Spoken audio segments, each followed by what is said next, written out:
Welcome back, I'm Helen. I'm James. And we are global nomads, and in 2024 we sold everything we owned to travel the world full time.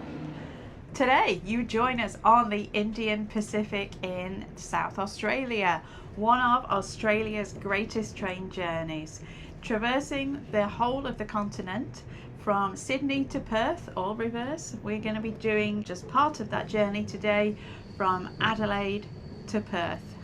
Join us as we travel through the outback, see kangaroos and lots of red dirt. Our journey started, we were picked up from our hotel in downtown Adelaide with a private car and whisked away to Parklands terminal in Adelaide.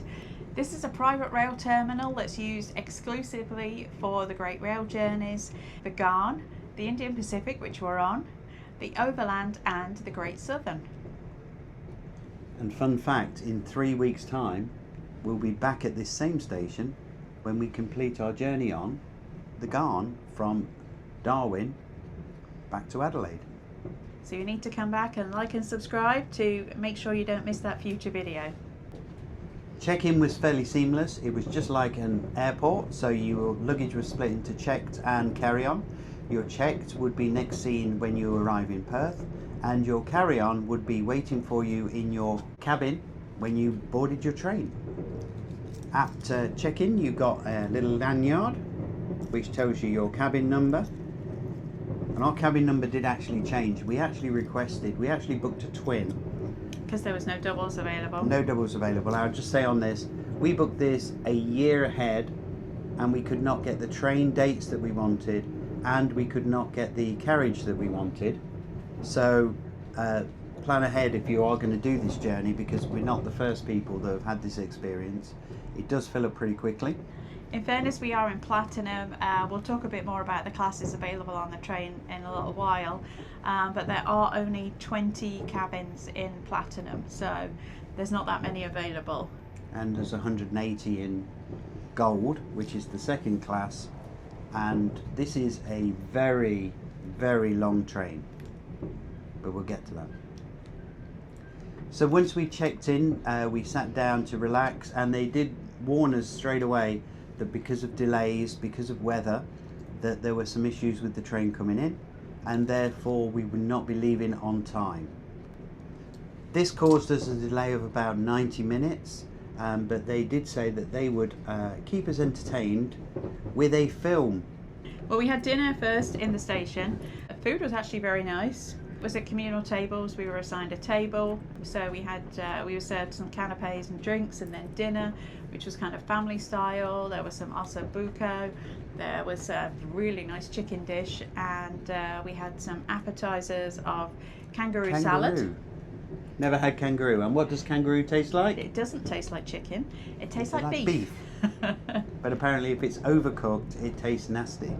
So this was kind of medium rare. Yeah, it was very nice. And then we finished off with a passion fruit tart. So dinner was very nice, and then we were given popcorn. I got to watch Crocodile Dundee. Of all the films to put on, Crocodile Dundee. If any film sums up exactly what Australians don't want everyone to think of Australians, it's Crocodile Dundee. That's not a knife. That's a knife. And the majority of people on this train are Australian. Yeah, they were having a good laugh at the film. So we actually boarded the train around about 10:30. 10:15, something like that, yeah. Good. Ooh, didn't realise there was a little lounge bit at the end. Ta-da! So here we are. I'm now thinking I might have preferred my own bed. So we'll give you a proper room tour later, but here we are. And the first thing that we had to do was to set our clocks back 90 minutes. So suddenly we were at 9 o'clock when we were kind of leaving. So it was a pretty late day for us. It was, yeah. So we were greeted by our cabin attendant. There's an attendant for each carriage, each rail car. and she came around and gave us a little bit of a briefing about where everything was, and we're in day mode now. We'll give you a little room tour in a sec, but we're in day mode now, and then she would turn the beds down into a double for us. This carriage is actually quite special because it's called the Chairmans Carriage, and the reason it's called the Chairmans Carriage is this one only has 4 cabins, and where the 5th cabin should be is this little bar or seated area. Apparently this cabin is used for CEOs when they want to hire the whole of the carriage, and they hire all 4, and then they have their own private bar and seating area. How we ended up in this one, Don't know. there is no, you can't book a particular, you can book a class, you can't book a particular carriage. We have no idea. And our seats are always also forward facing, which I much prefer. Again, there's no way of making sure that happens either though. Some of the seats do face backwards, so they don't face the direction of travel. But we lucked out, I guess. We got a nice carriage and we're forward facing. So as we mentioned, we're in a platinum cabin. This is going to be the biggest cabin that you can get on board the train. And there are 2 configurations for this. In day mode, it's 2 seats, and I think we are in one of the newer carriages, so we do have more power points. Got a couple power points either side of the seating and the bed.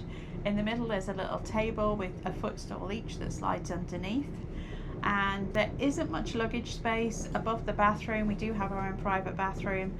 Above the bathroom there is a small area. You could fit a backpack or something up there. You're not going to fit a case though.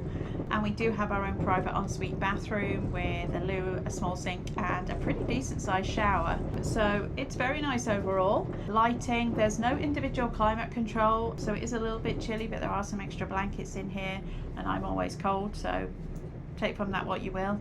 Probably most people wouldn't be cold, but I was. For evening mode, when we go for dinner, the cabin attendant will come in and change the seats from a seating area into a double bed. It's a pretty good sized bed. I think it might actually be a 5-foot bed. It's much more spacious than if you saw our last video on the Andean Explorer, where the bed was pretty cozy. So this is a pretty decent bed. Nice big thick pillows, duvet. Mattress I found a little bit hard. I found it very hard. But it's pretty comfortable, honestly, for a train bed. And very nice. When we went for breakfast, again, it'll get switched back into day mode by our lovely cabin attendant. Ruby is our lady taking care of us. And it's pretty comfortable. We do have windows either side. We've got a window inside the cabin, and then there's a window the other side that looks out into the corridor and into the window beyond. I will say there's blinds in the windows that you can wind down and close. They're not completely light blocking though, so there is still some light that comes in. But when the bed was turned down last night, we were given a robe. I'm sure we're not going to keep it. We don't need to keep it anyway. But we were given a nice eye mask as well, a nice branded eye mask. And I did use the eye mask, and I came prepared with earplugs. At the end of the cabins, there is a little tea and coffee area where you can go and make yourself a tea or coffee at any time, and also a fridge. And my lovely husband went and made me a cup of tea so I can sit in bed and have a cup of tea. Morning. So enjoying my cup of tea. Shower was actually pretty good. It's very spacious for a train shower. If you've had a shower on a train before, you know how that can be. So it was like the size of a residential shower, so pretty good. How did you sleep last night? Sleep's a loose term. You used earpods and eye mask, and I didn't, and we didn't close the toilet door. So I think we've learned some lessons for today and for our train on the Garn, because it's pretty noisy and it's pretty bumpy. At one point I thought that the train had left the tracks, gone up a hill and landed back on it. So yeah, some lessons to be learned. But I learnt from Amtrak, you see, and Vietnam Railways. Yes. Earplugs and an eye mask are a must. So this train's nearly 110 years old in terms of the track. The track started during the war in 1917, and the idea was to connect Sydney on the far east with Perth on the far west. and they built a series of tracks. Unfortunately, in 1917, all of those tracks were different gauges, which meant that to get from Sydney to Perth, you would have to change trains and change gauges of line. Obviously not a very practical situation. And this was called the tea and sugar train. In February 1970, they standardised the whole of the track, which meant that you could get on one train in Sydney and then end up at the stop in Perth without ever changing trains. And hence, the Indian Pacific was born. You may wonder why it's called the Indian Pacific. It's taken us from the Indian Ocean to the Pacific Ocean. And also the four big Australian trains each have some kind of animal. For the Indian Pacific, the symbol is the wedge-tailed eagle.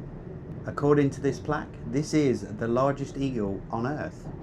So we've done some train journeys. I don't think we've ever done a train journey that has a train this long. So to give you an idea, this train length is 808 meters and has 34 carriages, and its total mass is 1,606 tons. We can't see, I went to take video of the front of the train. It doesn't fit on, they have to split the train so that it goes on two different platforms. It is that big, and that's at the main station in Adelaide. This thing is a Goliath.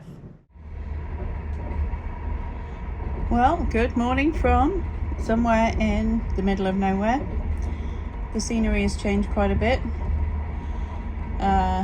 We've just got some brush, some bushes and some red dirt. Pretty sure this looks like what it's going to be like for the next 3 days. And we have seen a very slight bend in the track. I've only seen one, and basically we are right at the end of the train, so we're a long way back. Oh, here's a road. That's the second road I've seen. If you can call it a road, not paved obviously. So time for a shower. So this is our first stop on our train, and this is the town of Cook. And Cook was basically created in 1917 purely with the purpose of servicing the train. That's its whole existence. And as time has gone on, it became a bit of a ghost town. And now the only reason that some of these buildings still exist is purely to service this train, which goes through here twice a week. It's a water stop of about 30-40 minutes. We were going to try and record this outside. I mean, there's not really a lot else to say because there are flies everywhere. Hundreds and thousands of flies. Down with the flies in Cook, Helen.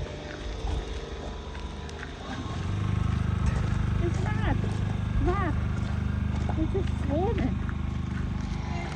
The flies here are insane. This is just insane, and apparently it's always like this. So be prepared. I think they said that there's been a lot of rain here the last week, which is why there seems like there's a lot more here than normal. But literally we were just swarmed. Like, you couldn't open your mouth, you would have swallowed. You would have swallowed some. Cool town though, cool ghost town. I think some of the crew do still stay here when they're going to do a changeover. It's like a rest stop as well. So there's a few vehicles here and a few buildings. There's some abandoned jail cells as well. I guess maybe they had to put people in jail here when it was a working town. Perhaps passengers. Maybe passengers. But honestly, we literally ran to the front of the train, took that selfie at the front of the train and got back on because the flies are just incredible. We are at the start of, this is the Nullarbor. So this is basically the plains. This is the longest length of straight track in the world, at 297 miles of a straight track. And you can see that when you go to the front of the train. It's just literally nothing in front of you. Yeah, straight. There's not much in front of you, there's not much around you. We haven't even seen any other kangaroos since this morning, so it's interesting to be so remote though. But strangely enough, just us and the flies. We still have cell service. Yeah, got 3 bars here. Thank you, Telstra. Not that you necessarily need internet, but there is still internet here. In fact, there was only been a very small amount of a couple of areas we haven't had service all day. So we will be headed to our next stop shortly in Rawlinna. We were supposed to have dinner there, but we're going to have dinner on the train because we're running a little bit late, and we're going to stop there for drinks, I think. And hopefully there will not be as many flies there, but it seems like there may be from what they've said, so we'll see. And maybe that's why they're not doing dinner. Please, no. So we'll see you there. The cliffs of the Nullabor signal the abrupt end of the limestone plain. The sheer cliffs plunged 90 metres into the foaming waters of the Great Australian Bight.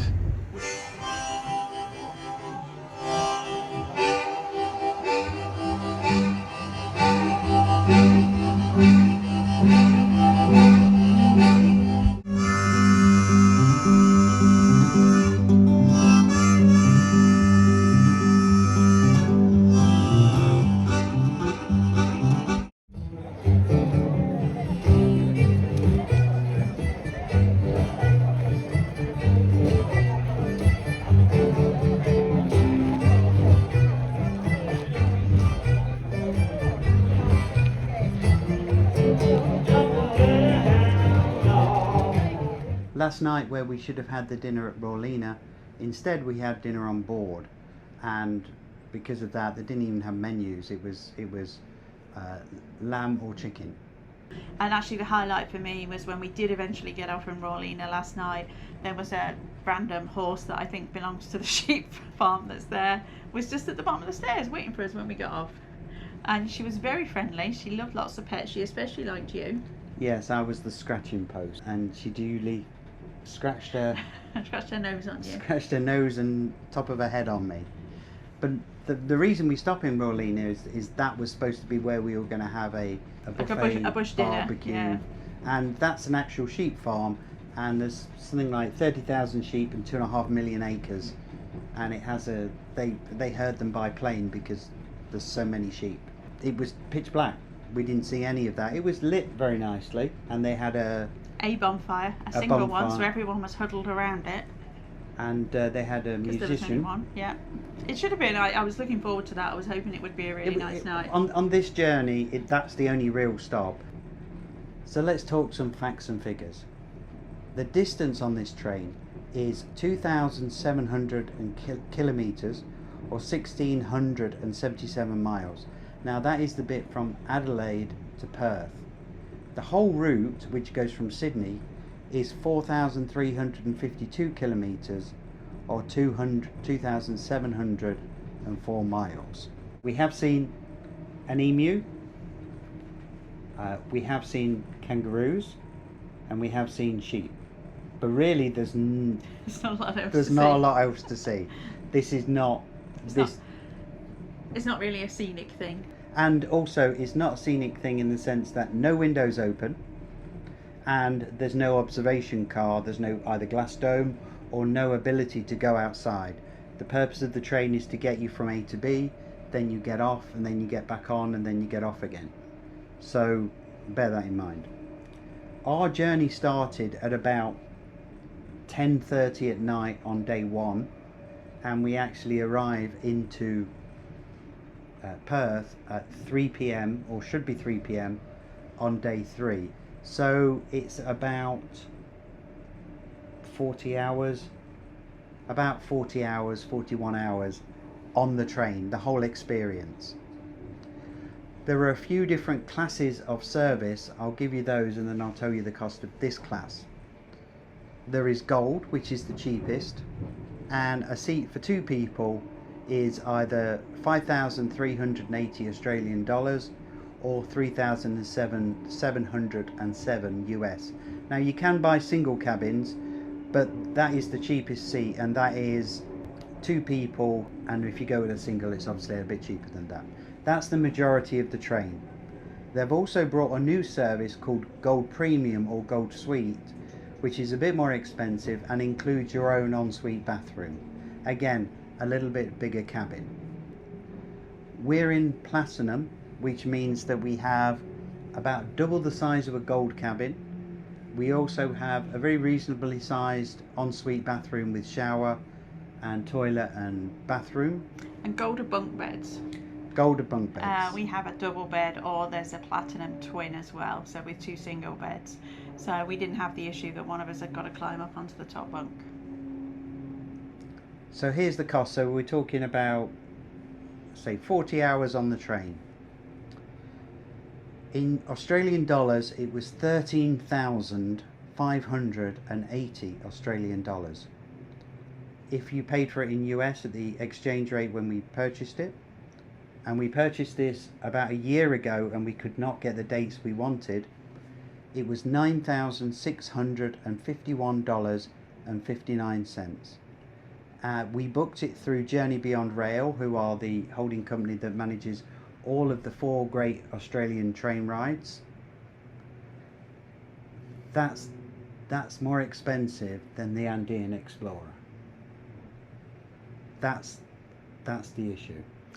In my view, and even taking into account the Andean Explorer is in Peru, it's a different market, different salary costs, different costs associated with it.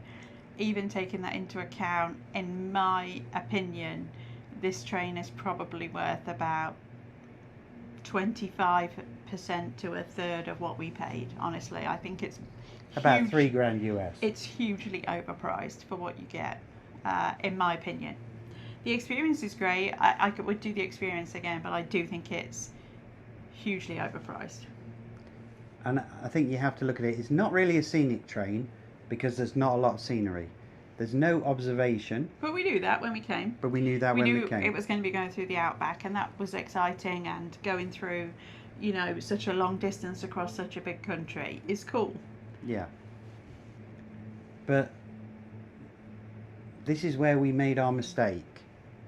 And we didn't spend enough time doing research. When you do the great train journeys, and I'm talking specifically about the Gourmet and the Indian Pacific, when you go out of one town and into the other, it runs effectively a different itinerary. Not a different route, but a different itinerary. So Sydney to Perth, for example, is a 4-day trip, and it has various stops.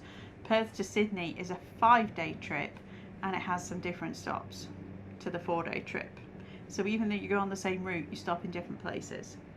And the same on the Gourmet, there's different places you stop. Which the Gourmet we will be doing, and we've actually got that the right way round. We think we have. We're going from north to south on the Gourmet. On this one, the Indian Pacific, in our humble opinion, it would have been best to go from Perth to Sydney. It would have been, it's about the same price. Yeah, and that's one of the other things, is we boarded in Adelaide because we'd been to Tasmania. In retrospect, if we'd gone to Sydney, or we could have done Sydney to Perth, the difference in price by taking out that whole section, which is about a day and a half, was it reduced the cost by like $300. So, and the people who were already boarded the train got taken to a nice restaurant in Adelaide. I don't know why they didn't take us to a restaurant, and the train was sitting in the station from about 6 p.m. onwards, but after dinner they wouldn't let us board the train until other people came back from the restaurant, and we all boarded at 10:15, by which time we were all a bit tired and like we just want to go to bed. I don't know why we couldn't have boarded. The train was sitting there for 2 hours after we finished dinner. I don't understand why we couldn't have boarded it after dinner. I think ultimately this is no way an elevated luxury train ride, but it is billed and advertised as such, and everything just feels a bit penny pinchy. It feels very penny pinchy, yeah. Like everything is trying to be done as cheaply as possible. And so there's a little bit of fault on our part because we booked the wrong one, and that's because we tried to book too much in too quick a time, and that's a lesson for us. Yeah. I don't think there's a nomad out there that will tell you that isn't a problem and that isn't a mistake they've made, though. No. But yeah, absolutely.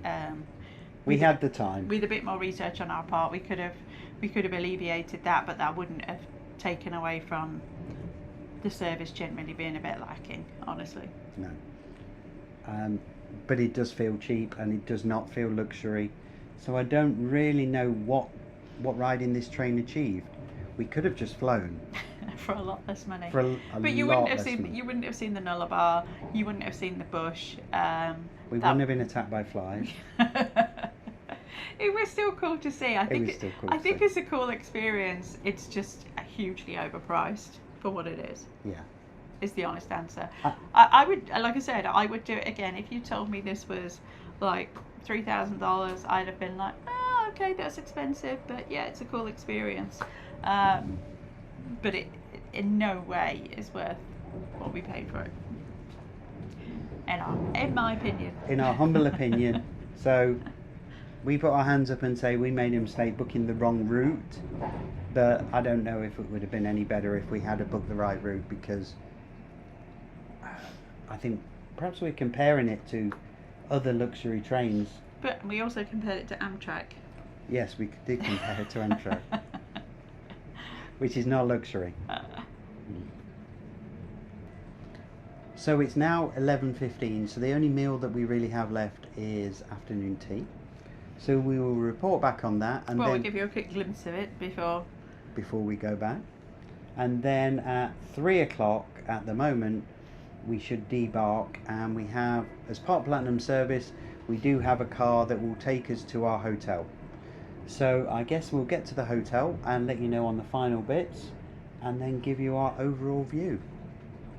Bit disappointing on the last day that we didn't get lunch. We got afternoon tea. And a brunch in the, they did a brunch in the morning, Yeah, and then afternoon tea, and that was it. yeah. So there was nothing wrong with it. It just wasn't very gourmet or very special, but it was fine. So as part of Platinum, we had a limousine car service take us from the train station and drop us at our hotel, which was the Hilton Parmelia in Perth. And that was the end of the journey. So what was your review overall? It was interesting to travel that far across the Nullabor, definitely. Yeah. The highlight for me was the horse in Rawlinna, because I didn't expect to walk down the stairs and there'd be a horse at the bottom of the steps when I got off the train, which is quite funny. And being somewhere so remote. Yes. I didn't enjoy the flies very much, not going to lie. But then we got used to them. You'll see our upcoming videos. That was our first introduction to the flies in Australia. Yes. And And not our last.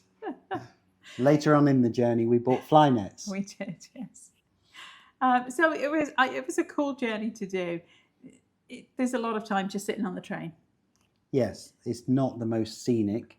I think I was talking to an Australian, and they said the best bit about the Nullarbor is actually the cliffs and coastline around the edge of Australia. And obviously you don't see that when you're sitting on a train.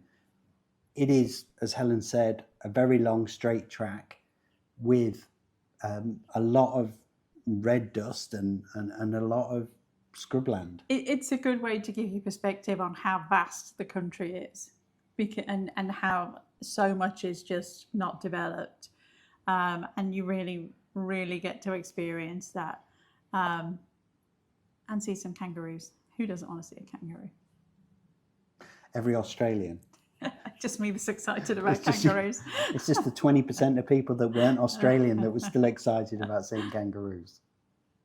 We bought this experience because it was an expensive experience, and we bought it thinking it was going to be a luxury train, and I don't think that we would really list it as a luxury train. I mean, compared to Amtrak, it was luxury. But no, it wasn't quite so much a luxury experience as we're expecting, compared to like Andean Explorer, which, you know, is sold as being a luxury experience as well. And honestly, really is a luxury experience. I think this is more for an Australian. This is a rite of passage. Yeah, yeah.